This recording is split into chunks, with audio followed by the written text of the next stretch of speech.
That was a very nice presentation, and what we wanted to do is we wanted to show the multiple levels of connectivity between Luxembourg and the United States, so that you can see it from a variety of different perspectives. I'm glad that we have had the opportunity to do that. I quickly just want to make mention that the three of the top 10 companies in Luxembourg all happen to be American companies. I don't think there's any other country that has so many in the top 10 as America does. And again, on another level, that reinforces the connectivity. Among the guests that we have sitting out here with you tonight is a very dear and good friend of mine who happens to be our Government Relations Committee Chair for AmCham and fulfills the Government Relations Management responsibility for Amazon. So Italo, if you'd stand up quick so that everybody can see you. So yes, and they're definitely in the top 10 of the countries in the company. And I think 95% of all of you who are here tonight are affiliated with AmCham companies. So I have to thank you for that as well. Now we get to the fun stuff. And the fun stuff is my good friend, Thibaut L'Ortye, who has come down here from Brussels. If you'll notice, I'm trying a little bit in advance to impress him about how cool we are here in Luxembourg. But now he gets to tell us all the details of this enormous transatlantic trade and investment study relationship. He's been working on this for a couple of years. He's an incredibly cool guy. Please give him a warm welcome.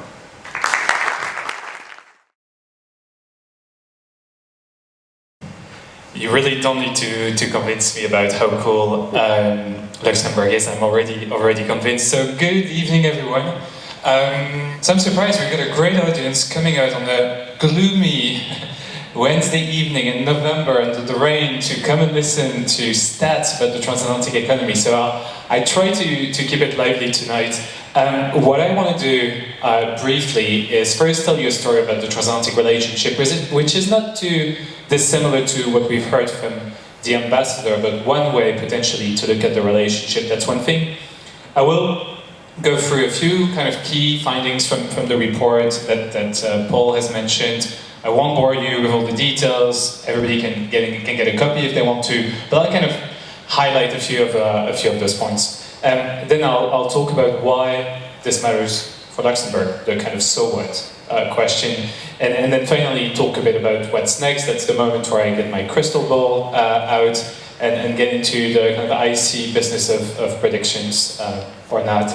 But before I get to that, just let me say one word about who I am and the organization I represent. I am a head of public affairs at the American Chamber of Commerce to the EU. We're based in Brussels. We represent American companies that are committed to and invested in Europe. And we really have two overarching objectives. And I'll stress the number one because it's less of our conversation today, but it's critical to the attractiveness of Europe as a place for investment. And that's the single market, that's the strength, the unity of the European Union.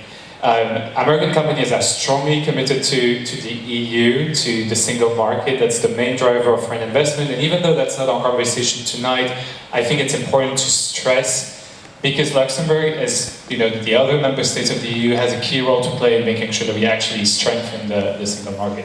And then, of course, we stand for a strong transatlantic relationship, and I'll get to that. We're part of a great network of AmChams across Europe, Eurasia. AmChams in Europe, Paul mentioned it. It's important because all of those chambers can also be resources to all of you in the work that you do across Europe and across the world, actually. And we're delighted to have a fantastic relationship with Paul, AmCham Luxembourg, and the fantastic work that's being done here. So now let me get to where I think we are in the transatlantic relationship. I often use this metaphor, this analogy to talk about transatlantic relations. I talk about the sea. And why do I talk about the sea? Because there are two things you can see on the screen, or there is one thing you can see and one thing you can't. You see what's happening above the water. And often that's, you know, the political. That's, you know, who gets what position, who says what's reported in the media potentially. That's kind of what's very visible.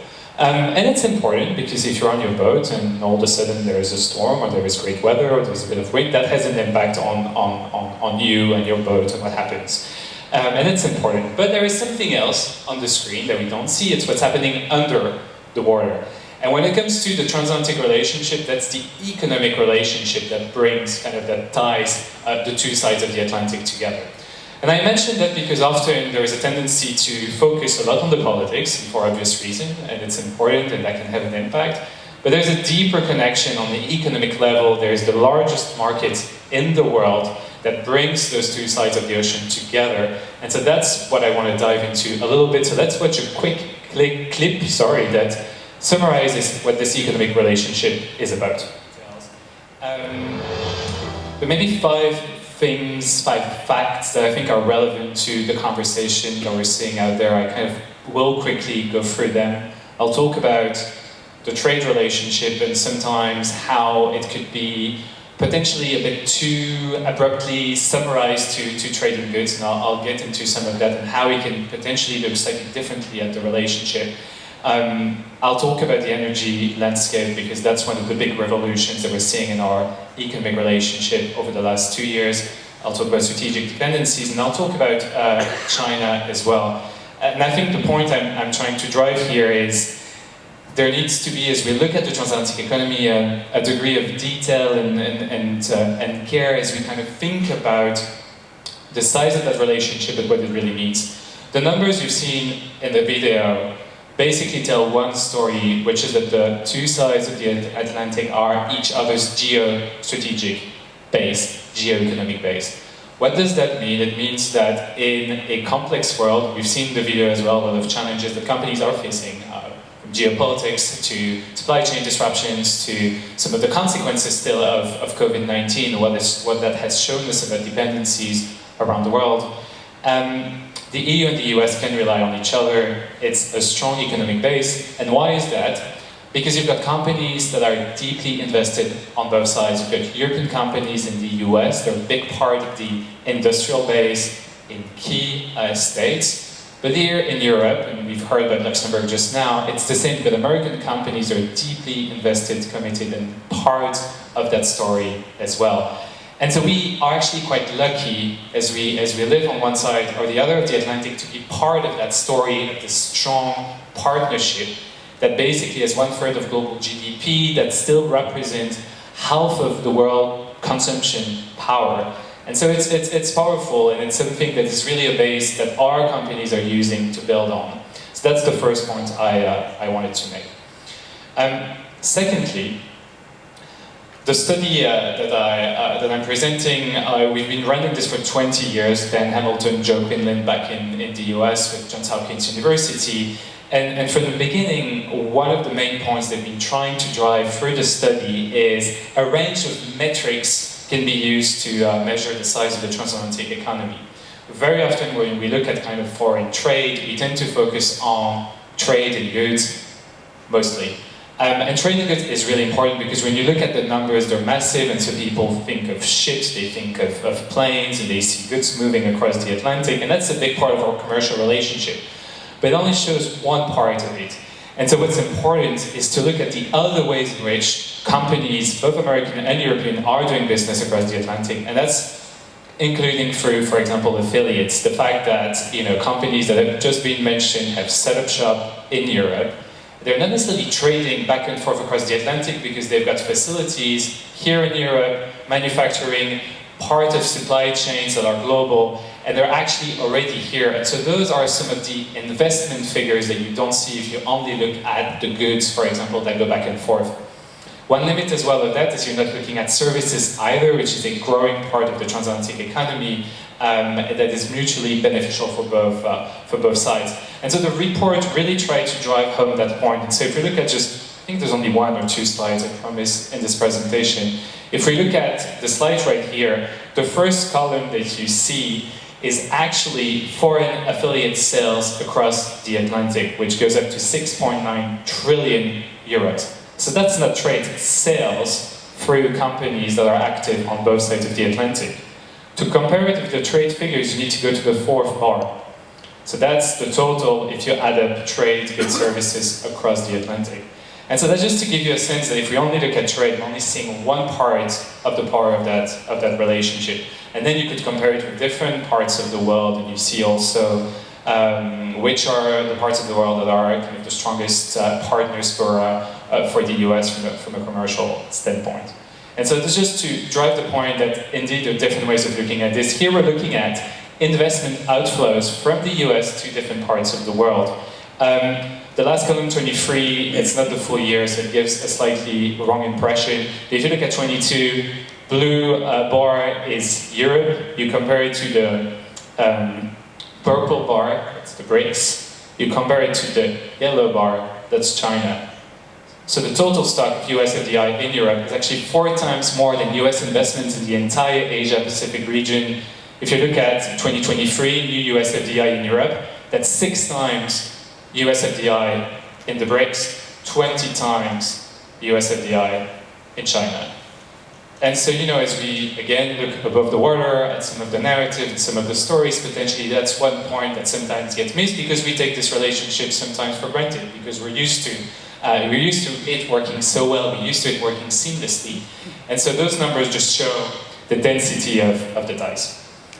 The report also makes an important point about the energy landscape. That's something that we've been tracking intensely more recently because there's been an incredible shift in Europe as a consequence of Russia's invasion of Ukraine, and that's basically how in just a couple of years Europe has been able to mostly cut off from getting gas from Russia, and that is thanks to the US. What you're looking at here is basically how US LNG, so that's liquefied natural gas, exports have changed over the last few years, and you really see in 2022, the red part being Europe, how much that has grown, basically, and now US has actually become, you know, the largest energy supplier, and so that's incredible how much that has changed, how geopolitics have affected that. And so as we think about how our commercial relationship can continue to grow, that's certainly an element to look into, and we've seen already media reports of President of the Commission, von der Leyen, already thinking about what that relationship looks like in the future as well. Energy is important because that's also an area where a lot of our companies are investing in the US and in Europe, trying to power the transition, moving towards carbon neutrality, and so that's a big area of opportunity as well, where a lot of companies are actually working across the Atlantic together, and we also see a lot of startups in Europe being funded by American investors, and so enabling that transition. Fourth point, it's a conversation that has started more recently with COVID-19. It's the question around strategic dependencies that have been highlighted by certainly the pandemic. What you see on the slide are some of the areas where we identify vulnerabilities in supply chains for both Europe and the United States. And so I guess the point that makes is basically the importance of Europe and the United States thinking together about how they can make supply chains more resilient. As we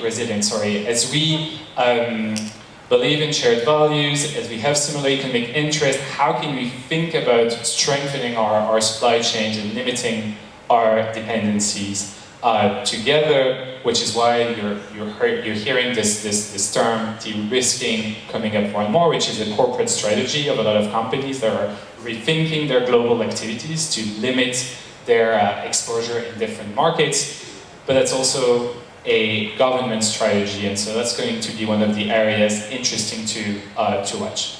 And then the final point I wanted to drive from the report is the kind of undertold story of, you know, the EU-US relationship from a trade perspective versus EU-China, which tends to be overplayed in the media.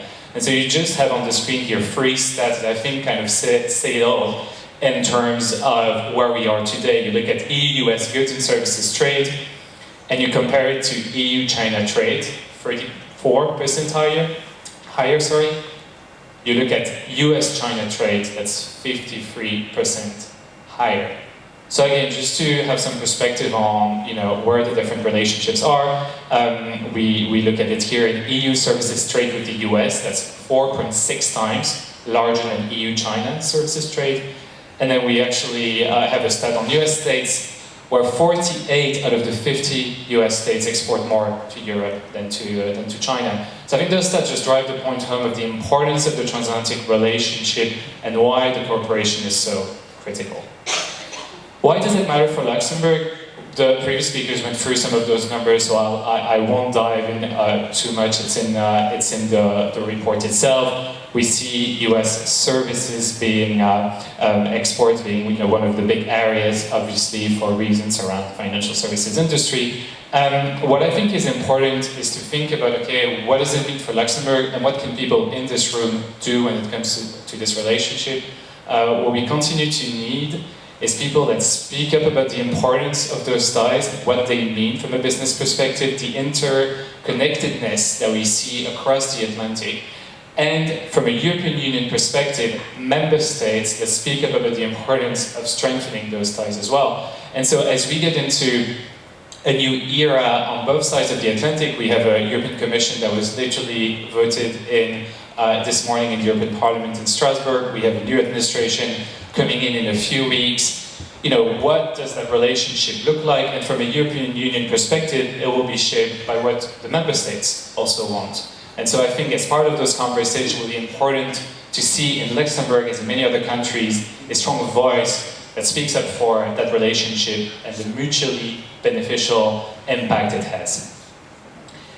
Now, before I kind of turn back the mic and we can go have some drinks, what's coming next? So that's the tricky question for people like me. What do we think is going to happen? What do we think about some proposals potentially?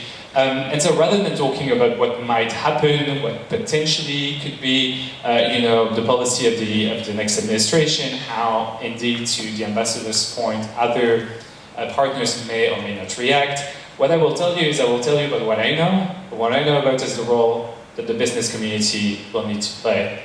And there's a bridge there, because you've seen the numbers. American companies in Europe, European companies in the US benefit tremendously from that relationship, and so they will play a key role as we move into now a new era where we need to define what the future of that political relationship looks like. Where American companies, European companies will have a key role to play in helping find what the window of opportunity looks like. We have an enormous asset, which is this geo-economic strategy, geo-economic base on both sides. So where do we see areas to grow? What are some of our shared objectives across the Atlantic? Is it non-market economies practices? Is it specific areas and sectors where we think the relationship can grow? And how can we pragmatically look at those and speak up for those and so chart a positive track for the relationship? That's what a lot of the companies will be doing, thinking about, okay, as we are trying to grow that relationship, what does that look like? Being also, of course, pragmatic about the fact that we will have potentially sometimes different ways of looking at the world on both sides. And so it will be critical to find those opportunities where we can really continue to grow the relationship.